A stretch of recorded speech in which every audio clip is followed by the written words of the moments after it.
Before we create that breakpoint though, I think we need to deal with this padding to the right and to the left. Now the padding works pretty well for the top section of the header, but for the bottom section we want that dark background to stretch all the way across. So perhaps what would make more sense is to apply the extension of L full width to the top and bottom individually so that we can override the behavior on the bottom section, but keep the default behavior at the top. Right now what we'd need to do in order to get the bottom part to stretch, since the styles are being applied to the site header as a whole, is we'd need to remove the padding for the site header and then add that padding back for the top. That feels like a lot of overriding of our own styles. So let's opt to switch to extend this placeholder class in our top and bottom instead of our site header. So I'm just going to cut it out of here and I'll paste it into the top and the bottom. If we save this and refresh, we shouldn't see any changes. Everything looks the same. But now we can style the header bottom individually. Now we've had to do this before if we scroll down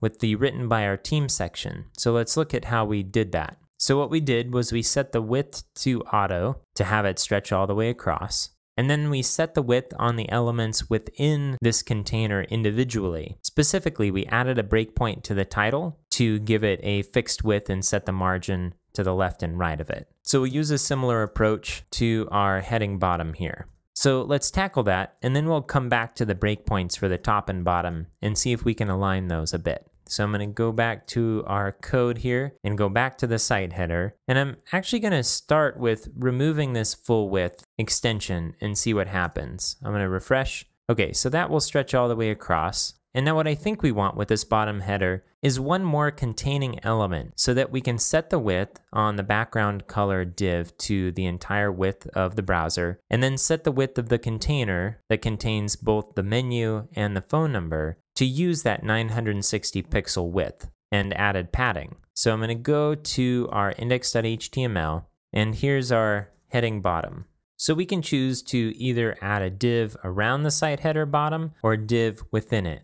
I think we could go either way here, but because we have a site header top that's a sibling hierarchically to site header bottom, I think I'm going to add a div within this in order to keep that hierarchy the same. So I'll do a div and I'll add a class of site header, and then let's call this bottom inner. Now things can sometimes get a little hairy as we start to create classes that have inner and wrapper appended to it, because occasionally you'll need more than one element within a container element, and they all seem like they could be called the name of the container element plus inner. But in this case, we'll only need one, so the naming convention is okay for now. All right, I'll indent everything and add our ending div. And now let's adjust our styles. I'm going to go back to the site header partial. And so now we'll keep the background color and padding in our bottom for right now. All right, and so let's add a new selector for our bottom inner. And now our bottom is going to extend the entire width of the browser, so we'll remove this extend full width and apply that to the inner instead. This will also add padding to the right and to the left, so we may not need this additional padding here. Let's save this and refresh in the browser and see what happens.